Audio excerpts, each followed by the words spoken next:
In this video, I'm going to show you how to fix inactive conversion tracking in Google Ads. So first, make sure you are logged into your Google Ads account, and then on the left side, you will see here the goals. Select on that and then click the attribution under the measurement. So in here, you'll be enabled to check the conversion status of your data in here. So locate the conversion action marked as inactive. So assumingly we have data about that.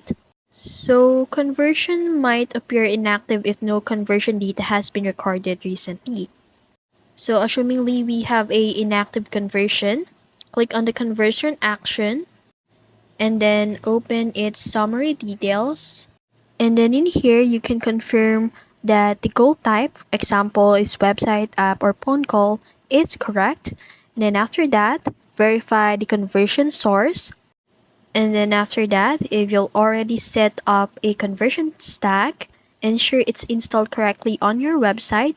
And then open your website and use Google Tags Assistant Chrome extension to confirm if the tag is firing.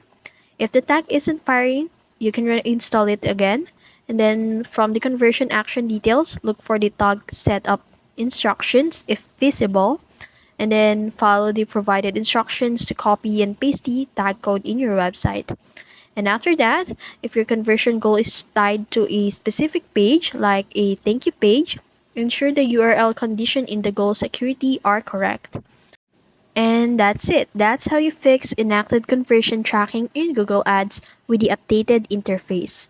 If you found this video helpful, don't forget to like, share, and subscribe to the YouTube channel.